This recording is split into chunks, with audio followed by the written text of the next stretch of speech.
Terima kasih pemirsa, Anda masih bersama kami di seputar iNews Sulsel. Pemirsa, pasca kericuhan penertiban lahan Pemprov Sulsel di Jalan Perintis Kemerdekaan, kuasa hukum ahli waris mengklaim lahan tersebut adalah miliknya dan terdaftar di Kelurahan Pai, Kota Makassar. Pihaknya juga telah melaporkan pihak yang melakukan pembongkaran bangunan ke Polda Sulsel. Maju.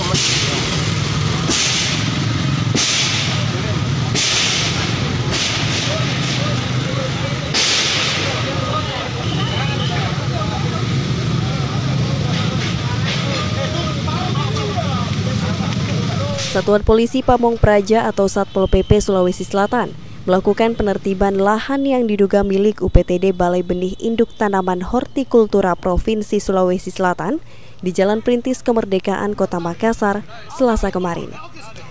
Sejumlah rumah dan kios yang dibangun di atas lahan tersebut berhasil dibongkar paksa petugas meski mendapat perlawanan dari pihak pemilik lahan yang menjaga lahan tersebut.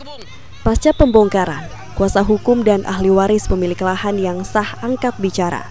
Menurut kuasa hukum ahli waris Patong bin Cela Amiruddin SH, lahan tersebut terdaftar di Kelurahan Pai dan dicocokkan dengan surat persil yang dimiliki oleh para ahli waris.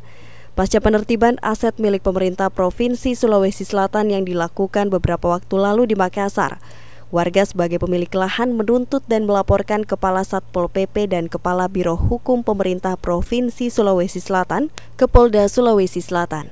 Menurut pemilik lahan, rumah lapak dan pagar dirusak saat penertiban.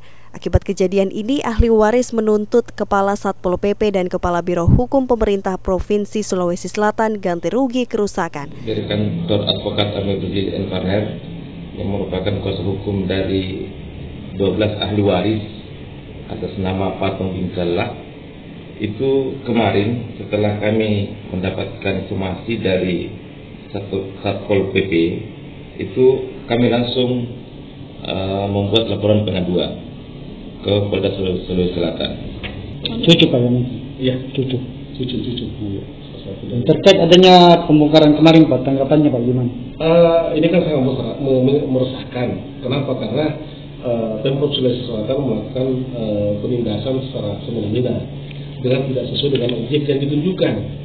Karena ada surat sebelumnya dari Satpol PP menyatakan bahwa 2 kali 24 jam itu melakukan pembersihan. Tetapi dasar